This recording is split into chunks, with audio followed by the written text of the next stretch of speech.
The Franklin expeditions turned into cannibalistic horror. Sir John Franklin was among Britain's most respected Arctic explorers when he led the HMS Erebus and HMS Terror into the Canadian Arctic in 1845.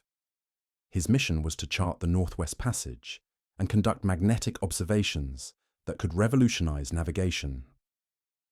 What his expedition discovered in the frozen wasteland transformed 129 civilized men into something inhuman. The ships became trapped in pack ice near King William Island, but that was only the beginning of their nightmare. Archaeological evidence reveals that the crew encountered conditions so extreme and discoveries so disturbing that it drove them to abandon every principle of human civilization. The scattered remains tell a story of systematic breakdown that goes far beyond simple starvation or cold exposure. Inuit witnesses described finding the crew members in various states of madness, performing rituals with human remains and speaking of things they had found beneath the ice. The indigenous people refused to approach the area where the ships were trapped, claiming the land itself had become corrupted by whatever the expedition had disturbed. They spoke of voices coming from beneath the frozen ground and strange lights that appeared at night around the abandoned vessels. Modern forensic analysis of recovered bones shows evidence of systematic butchery that extends far beyond survival cannibalism. The cut marks and bone modifications suggest ritualistic behavior, as if the crew was following some specific procedure they had learned from their discoveries. Lead poisoning from canned food may have weakened their judgment, but it doesn't explain the organized nature of what they did to each other in their final months. Most disturbing are the artifacts found with the remains. Carved bones bearing symbols that don't match any known Arctic culture. Metal objects that appear to have been crafted using techniques unknown to 19th century metalworking. And journals containing references to discoveries beneath the ice that drove the writers to increasingly incoherent descriptions of ancient structures and non-human intelligence. The official investigation concluded that the crew died from exposure, scurvy, and lead poisoning. But witness accounts and physical evidence suggest they encountered something beneath the Arctic ice that transformed them from Royal Navy officers into participants in unspeakable acts. The expedition's final months reveal not just the collapse of discipline, but the systematic abandonment of human identity itself. Percy Fawcett and the Amazon's lethal guardian. Colonel Percy Fawcett was a decorated surveyor and explorer who had successfully mapped thousands of miles of uncharted South American territory. His expeditions were models of scientific methodology and careful preparation. But his obsession with a lost city he called Z led him into regions of the Amazon that appeared to actively resist human intrusion. Fawcett's final expedition in 1925 included only his son Jack and a young companion named Raleigh Rimmel. They were seeking archaeological evidence of an advanced civilization that Fawcett believed existed deep in the Mato Grosso region of Brazil. Their last communication mentioned finding stone structures and artifacts that suggested a level of technological sophistication that predated known South American cultures by centuries. What makes Fawcett's disappearance particularly ominous is the systematic destruction of anyone who attempted to find him or continue his research. Over 100 people have died in expeditions searching for Fawcett or trying to locate the city he was pursuing. The death toll includes experienced explorers, indigenous guides, and even modern scientific teams equipped with satellite communication and advanced survival gear. The pattern of deaths defies statistical probability. Expeditions following Fawcett's route encounter equipment failures, medical emergencies, and navigational problems at rates far exceeding normal jungle exploration risks. Teams report electronic devices malfunctioning without explanation, compasses spinning wildly, and GPS systems providing impossible readings. Indigenous guides refuse to enter certain areas, claiming the forest itself has become hostile to human presence. Brazilian authorities have documented numerous cases of search teams experiencing psychological breakdown after spending time in the regions Fawcett explored. Survivors describe hallucinations involving ancient structures, encounters with non-human entities, and the overwhelming sense that they were being watched and evaluated by some unseen intelligence. Several expeditions reported finding carved stones and metal artifacts before being forced to abandon them due to unexplained illnesses and equipment failures. The few artifacts that have been successfully removed from the area and studied show metallurgical techniques that don't match any known pre-Columbian culture. Isotopic analysis reveals metal compositions that suggest smelting processes requiring temperatures and chemical knowledge beyond what conventional archaeology attributes to ancient South American civilizations. The designs incorporate mathematical principles and astronomical calculations that indicate understanding of advanced physics and engineering. Most disturbing are the reports from satellite imagery analysis, showing changes in jungle canopy patterns around areas where Fawcett expeditions have operated. Remote sensing data reveals geometric shapes and linear features beneath the forest cover that appear and disappear between imaging sessions, as if the jungle itself is actively concealing and revealing structures according to some unknown pattern. The Amazon appears to possess some form of immune response to archaeological intrusion in the regions Fawcett explored. Every attempt to systematically study the area results in escalating difficulties that force expeditions to withdraw before completing their research. It's as if the lost city Fawcett sought doesn't want to be found, and the jungle itself has become its protector. The Otzi curse and ancient murder unleashed. In 1991, hikers in the Austrian Alps discovered what appeared to be a recently deceased mountaineer frozen in a glacier. But radiocarbon dating revealed that the naturally mummified remains were over 5,000 years old, making Otzi the Iceman the oldest preserved human body ever found in Europe. What seemed like an extraordinary archaeological discovery quickly became something far more sinister. Forensic examination revealed that Otzi had been murdered. An arrowhead embedded in his left shoulder, defensive wounds on his hands, and severe head trauma indicated he died violently after fighting for his life. But the circumstances of his death were only the beginning of the curse that would claim multiple victims among those who studied his remains. The first victim was forensic pathologist Rainer Henn, who examined Otzi's body and transported the remains using his bare hands. Henn died in a car accident while driving to a conference where he was scheduled to discuss his findings. The circumstances were unusual, with witnesses reporting that Henn appeared to lose control of his vehicle for no apparent reason on a clear day with perfect driving conditions. Mountain guide Kurt Fritz, who led the initial recovery expedition to retrieve Otzi's body, died in an avalanche despite decades of alpine experience. The avalanche occurred in an area Fritz knew intimately, under weather conditions that didn't typically trigger such events. Fellow guides reported that Fritz had been experiencing nightmares about Otzi since participating in the recovery, claiming he could hear the ancient man calling to him from the ice. Journalist Rainer Huelzel, who filmed the recovery of Otzi's remains, died of a brain tumor within months of completing his documentary. The tumor's aggressive progression puzzled medical specialists, as Huelzel had no family history of cancer and had been in perfect health before his involvement with the Iceman project. His final interviews described disturbing dreams involving ancient violence and the sensation of being watched by hostile presences.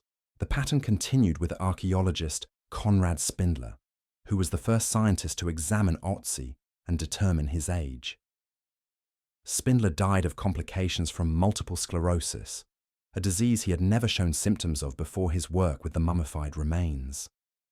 In his final papers, he wrote about sensing malevolent intelligence within Otzi's preserved tissue, as if the ancient murder victim retained some form of conscious awareness. Most disturbing was the death of molecular archaeologist Tom Loy, who extracted DNA samples from Otzi's equipment and clothing.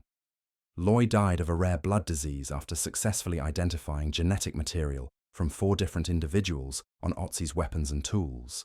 His research suggested that the Iceman had been involved in multiple violent encounters before his death, possibly as part of some ritualistic conflict that had claimed several victims. The curse appears to specifically target those who physically handle Otzi's remains or artifacts, suggesting some form of contamination or spiritual attachment that transfers through direct contact. Laboratory workers who process tissue samples have reported unexplained illnesses, psychological disturbances, and the recurring sensation of being followed by hostile presences. Several have refused to continue working with the materials despite professional obligations and scientific curiosity. Medical examination of Otzi's preserved organs has revealed unusual chemical compounds that don't match known natural preservation processes. Spectrographic analysis shows trace elements and molecular structures that suggest exposure to substances not typically found in alpine environments 5,000 years ago. Some researchers theorize that Otzi may have been deliberately preserved using ancient techniques designed to maintain some form of post-mortem awareness or influence. The Iceman's murder appears to have been part of a larger pattern of ritualistic violence that claimed multiple victims in the ancient Alps. Evidence suggests he was fleeing from pursuers who eventually cornered and killed him, but not before he had participated in the deaths of others in what may have been a cycle of revenge or ceremonial combat. The violence that ended his life seems to continue claiming victims among those who disturb his frozen tomb. The Karun treasure's institutional destruction. When Turkish tomb raiders used dynamite to blast open an ancient Lydian burial chamber in 1966, they unleashed more than archaeological artifacts into the world. The 363 pieces of the Karun treasure, dating to the 7th century BCE, would go on to systematically destroy every institution and individual that attempted to possess or study them. The treasure's initial victims were the tomb raiders themselves. Within months of the illegal excavation, all 4 men who participated in the dynamite assault on the burial chamber had died under violent circumstances. Local authorities attributed the deaths to criminal disputes over the treasure's distribution, but witnesses described behavior patterns suggesting the men had been driven to paranoid violence by their proximity to the ancient artifacts. The Metropolitan Museum of Art in New York acquired the collection for over $1 million, displaying the stunning gold jewelry and ceremonial objects as crown jewels of their ancient art collection. But the museum's acquisition triggered a cascade of institutional disasters that would plague the institution for decades. Curators responsible for the Karun collection experienced unusually high rates of career destruction, personal tragedies, and unexplained illnesses. The curse appeared to operate on multiple levels simultaneously. Professional reputations were systematically destroyed through scandals and academic controversies. Personal relationships collapsed as family members and colleagues reported dramatic personality changes in those working closely with the artifacts. Several curators developed rare neurological conditions that caused progressive cognitive decline and behavioral abnormalities that ended their careers and destroyed their personal lives. Museum security systems malfunctioned repeatedly in areas housing the Karun treasure. Climate control failures damaged other artifacts in adjacent galleries. Fire suppression systems activated without warning, flooding exhibition spaces with chemical suppressants that caused millions of dollars in damage to surrounding collections. The pattern of technical failures was so consistent that insurance investigators suspected deliberate sabotage, but extensive investigations found no evidence of human interference. The legal battle for the treasure's repatriation to Turkey consumed enormous resources and generated unprecedented levels of institutional conflict. Lawyers working on the case reported extraordinary rates of personal and professional difficulties. Several experienced mysterious health problems that ended their legal careers. Others faced financial ruin through investment failures and business disasters that occurred with suspicious timing relative to their involvement with the Karun case. When the artifacts were finally returned to Turkey in 1993, The curse followed them across the Atlantic. The USAC Museum, built specifically to house the treasure, experienced construction delays, cost overruns, and technical problems that nearly bankrupted the project. Workers on the museum construction reported accidents and injuries at rates far exceeding normal building site statistics. The museum's opening was delayed repeatedly due to inexplicable problems with basic infrastructure. Electrical systems failed during inspection. Plumbing installations collapsed without apparent cause. Security systems malfunctioned during testing phases. Climate control equipment designed specifically for artifact preservation operated in reverse, creating conditions that would damage rather than protect the ancient objects. Museum staff assigned to work with the Karun collection experienced patterns of misfortune that extended beyond professional difficulties into personal catastrophe. Marriages ended in bitter divorces. Children of museum workers developed serious illnesses requiring expensive medical treatment. Family businesses collapsed through market forces that seemed to target anyone connected to the treasure's care and exhibition. Most disturbing was the discovery in 2006 that many pieces in the museum's display were sophisticated forgeries. The revelation that authentic artifacts had been replaced with fakes while under maximum security triggered international investigations that revealed corruption extending throughout Turkey's archaeological establishment. The scandal destroyed careers and reputations across multiple institutions, while the location of the genuine pieces remained unknown. The authentic artifacts resurfaced periodically in private collections and black market sales. But every transaction was followed by disasters affecting buyers, sellers, and intermediaries. Wealthy collectors who acquired pieces from the treasure reported systematic destruction of their business empires, health crises affecting multiple family members, and social ostracism as their involvement with illegally obtained artifacts became public knowledge. The treasure appears to actively resist institutional possession, systematically destroying any organization that attempts to control or study the collection. Government agencies, museums, universities, and private foundations have all experienced similar patterns of escalating difficulties when working with authentic pieces from the Lydian burial chamber. The curse operates as if the ancient artifacts retain some form of institutional memory that punishes anyone who disturbs their intended resting place. Chemical warfare in ancient Dura Europos. In 2009, archaeologists excavating the ancient Roman fortress city of Dura Europos in Syria made a discovery that revealed humanity's earliest experiments with chemical weapons. What they found in the siege tunnels beneath the city walls was evidence of warfare so sophisticated and so deadly that it challenged everything historians thought they knew about ancient military capabilities. The siege of Dura Europos in 256 CE had been documented in historical sources as a conventional military engagement between Roman defenders and Persian attackers. But the archaeological evidence revealed that the Persians had employed chemical weapons with lethal efficiency that rivals modern warfare capabilities. The discovery would prove dangerous for everyone involved in its excavation and study. 20 Roman soldiers were found in siege tunnels, where they had died not from conventional weapons, but from exposure to sulfur dioxide gas created by burning sulfur and pitch in confined spaces. The chemical reaction produced concentrations of toxic gas that converted to sulfuric acid in the victim's lungs, causing agonizing death through internal chemical burns. The sophistication of the delivery system suggested advanced understanding of chemistry and tactical gas deployment.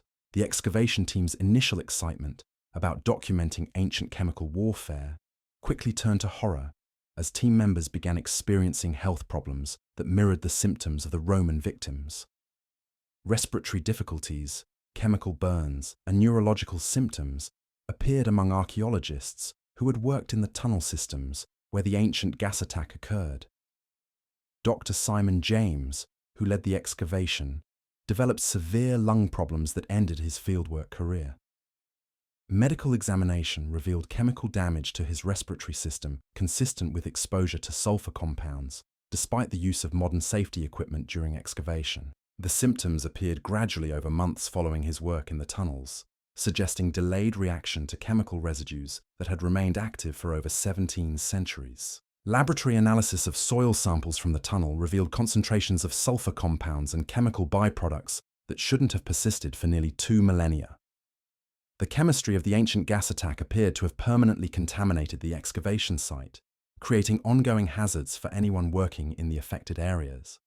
Several team members required medical treatment for chemical exposure symptoms after handling artifacts and soil samples from the tunnels.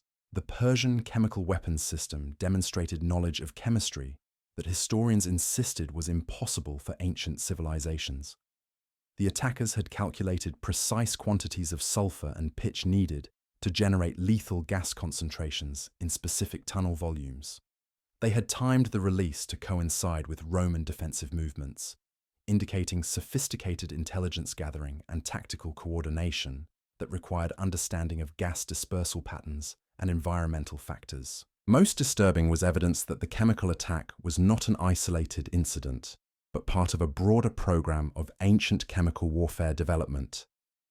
Analysis of other siege sites from the same period revealed similar chemical signatures, suggesting that Persian forces had systematically developed and deployed chemical weapons across multiple campaigns.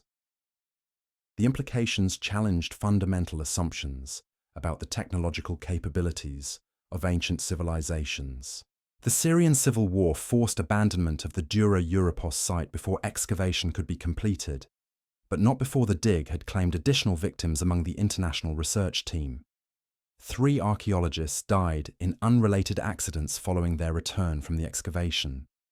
2 others developed rare cancers that medical specialists couldn't explain. The pattern of deaths and illnesses among team members exceeded statistical probability for coincidental health problems. Chemical analysis of the ancient weapons revealed metallurgical techniques and chemical knowledge that appeared to be centuries ahead of accepted technological development timelines. The Persians had used alloys and chemical processes that conventional archaeology insists weren't developed until much later periods. The sophistication of their chemical warfare capabilities suggested access to knowledge that had been deliberately hidden or lost from historical records. The Dura Europos discovery revealed that ancient civilizations possessed chemical weapons technology that was not only effective, but remained dangerous after nearly 2,000 years of burial. The excavation team's health problems demonstrated that humanity's earliest experiments with chemical warfare created contamination that continues to claim victims in the modern era. The site remains too dangerous for continued archaeological investigation, its secrets buried once again beneath Syrian soil. The vampire graves of Drosko revealed ancient fears so powerful that entire communities took extreme measures to prevent the dead from returning to harm the living. When archaeologists excavated a 17th century cemetery in Poland, they discovered burial practices that suggested knowledge of supernatural threats that modern science dismisses as superstition. The skeletons had been buried with heavy stones placed on their necks, sickles positioned to decapitate them if they attempted to rise, and iron spikes driven through their hearts. The elaborate precautions indicated that medieval communities believed certain individuals possessed the ability to return from death as vampires, and had developed specific techniques to prevent such resurrections. What made these vampire burials particularly disturbing wasn't just the violent nature of the preventative measures, but the systematic precision with which they were applied. Archaeological analysis revealed that the communities of Drosko possessed detailed knowledge of supernatural anatomy, understanding exactly where to place restraints and weapons to prevent resurrection. The sickles were positioned at precise angles across throats to ensure decapitation upon any movement. Iron spikes were driven through hearts with surgical accuracy that suggested intimate familiarity with vampire physiology. The excavation team initially approached the vampire graves as fascinating examples of medieval superstition and folk belief. But as they continued working in the cemetery, team members began experiencing phenomena that challenged their scientific skepticism. equipment malfunctioned repeatedly in areas where vampire burials had been discovered. Digital cameras produced distorted images showing unexplained shadows and light anomalies around the spiked remains. Electronic instruments registered electromagnetic fluctuations that had no apparent source. Dr. Marek Polsin, who led the excavation, reported that several team members developed severe anemia during their work in the vampire burial sections of the cemetery. Blood tests revealed iron deficiencies that appeared suddenly and progressed rapidly despite normal dietary habits.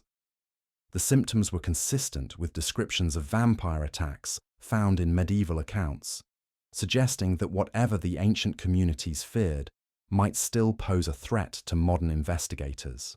Most unsettling were the behavioral changes observed in team members who worked directly with the vampire remains. Several archaeologists reported vivid nightmares involving medieval figures who demanded the removal of restraining devices. Sleep patterns became severely disrupted, with team members experiencing periods of unconsciousness during daylight hours and hyperactive states during darkness. The symptoms resembled vampiric behavioral patterns described in historical sources. Laboratory analysis of the spiked skeletons revealed chemical compounds in the bone tissue that shouldn't have been present in medieval remains. Spectrographic examination showed trace elements associated with blood preservation and cellular regeneration that suggested the buried individuals had possessed unusual biological characteristics. The chemical signatures indicated metabolic processes that differed significantly from normal human physiology. The iron spikes and sickles showed signs of corrosion patterns that defied normal oxidation processes. Metallurgical analysis revealed that the metal weapons had been exposed to biological acids and enzymes that produced chemical reactions inconsistent with standard decomposition. The corrosion patterns suggested the buried bodies had continued exhibiting biological activity long after death, eventually being neutralized by the iron restraints. Carbon dating of organic materials from the vampire graves produced anomalous results that confused laboratory technicians. Some samples returned dates that were centuries older than the cemetery's established timeline, while others showed evidence of recent biological activity.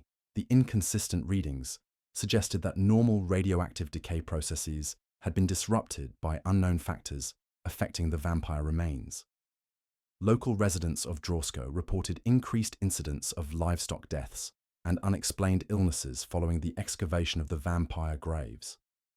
Veterinary examination of affected animals showed symptoms consistent with severe blood loss, but without visible wounds or signs of predation. The pattern of animal deaths followed the same geographic distribution as the vampire burial locations, suggesting a connection between the archaeological work and the mysterious livestock fatalities. The most disturbing discovery came when ground-penetrating radar revealed additional burial chambers beneath the excavated vampire graves. The deeper burials contained remains that had been subjected to even more extreme preventative measures, including complete dismemberment and burial in separate locations. The elaborate precautions suggested that medieval communities had encountered supernatural threats of escalating severity that required increasingly desperate countermeasures.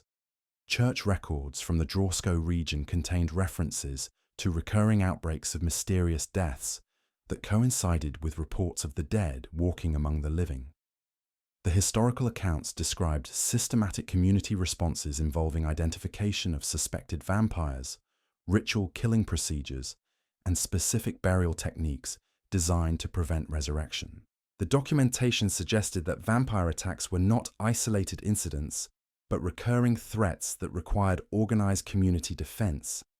The Pit of Bones murder scene in Spain's Atapuerca Mountains revealed humanity's capacity for premeditated violence stretching back nearly 500,000 years. When researchers discovered the skeletal remains of 28 individuals in a cave system, they initially assumed they were examining evidence of natural deaths or accidental falls.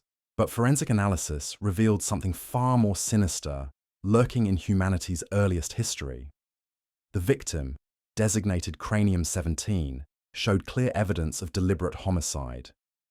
2 distinct impact wounds on the skull indicated repeated blows, with a blunt weapon, delivered with sufficient force to cause immediate death. The angle and positioning of the wounds suggested the victim had been struck while defenseless, possibly while sleeping or already injured. The deliberate nature of the killing represented premeditated murder rather than spontaneous violence or accidental death. What made the ancient murder particularly disturbing was the evidence of post-mortem mutilation. Cut marks on the bones indicated that the body had been systematically dismembered after death, with specific attention paid to removing flesh and separating joints. The butchery patterns suggested ritualistic behavior rather than practical considerations, as if the killing was part of some ceremonial process that required specific treatment of the victim's remains. The cave location itself revealed careful planning behind the murder. The pit of bones required deliberate effort to access, involving dangerous climbs through narrow passages that would have been extremely difficult while carrying a body. The killer had invested considerable time and energy in concealing the evidence, suggesting awareness of wrongdoing and fear of discovery by other community members. Analysis of the surrounding remains revealed that Cranium 17 was not an isolated victim, but part of a larger pattern of violence that claimed multiple individuals over an extended period. Several other skeletons showed evidence of traumatic injuries that could indicate violent death, though the advanced age and deterioration of the bones made definitive determination difficult. The concentration of potentially violent deaths in a single location suggested systematic killing rather than random violence. The murder weapon appeared to have been a specialized tool rather than an improvised object. The impact patterns indicated a carefully crafted implement, designed specifically for delivering lethal blows to the human skull. The precision of the wounds suggested the killer possessed intimate knowledge of human anatomy and had developed specific techniques for efficient killing. The sophistication of the murder method indicated premeditation and experience with homicide. Geological analysis of the cave deposits revealed that the murders had occurred during a period of environmental stress when early human communities faced resource scarcity and territorial competition. The killings may have been part of systematic elimination of perceived threats or unwanted community members during times of crisis. The evidence suggested that organized violence was an established part of early human social behavior, rather than an aberrant development. The positioning of bodies within the cave showed evidence of deliberate arrangement that went beyond simple disposal. Several skeletons were found in specific orientations that suggested ritualistic placement, as if the cave served as more than just a convenient hiding place for murder victims. The organized nature of the body placement indicated that the killings were part of larger ceremonial or religious practices. Most disturbing was evidence that the murders continued over multiple generations, with newer remains deposited on top of older victims in systematic layers. Carbon dating revealed that the killings spanned several centuries, indicating that organized homicide was a persistent feature of early human communities rather than isolated incidents. The cave had served as a killing ground for hundreds of years. DNA analysis of the victims revealed family relationships between some of the murdered individuals, suggesting that the killings targeted specific bloodlines or genetic groups. The systematic elimination of related individuals indicated genocidal intent rather than random violence. Early human communities had developed sophisticated methods for identifying and destroying perceived genetic threats to their survival. The pit of bones represents humanity's oldest crime scene, but also evidence that our capacity for systematic violence and ritualistic murder extends back nearly to the origins of our species. The careful planning, specialized tools, and organized disposal methods revealed in the cave demonstrate that early humans possess cognitive capabilities for premeditated killing that rival modern criminal behavior. The Herculaneum scrolls buried by Mount Vesuvius in 79 CE contain knowledge so dangerous that the volcanic eruption may have been nature's attempt to prevent its discovery.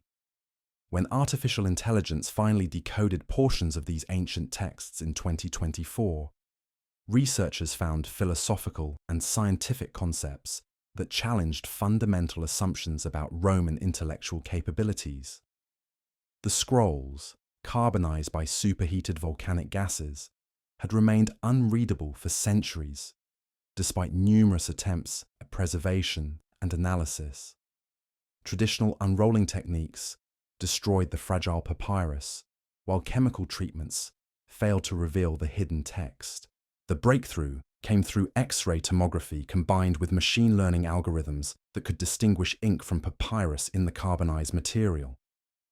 The decoded sections revealed philosophical discussions that incorporated concepts from quantum mechanics, relativity theory, and consciousness studies that wouldn't be formally developed until the 20th century.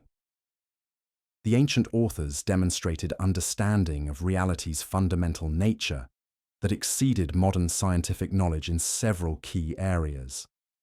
Their discussions of observer effects, parallel universes, and consciousness-mediated reality suggested access to information that transcended their historical period. Dr.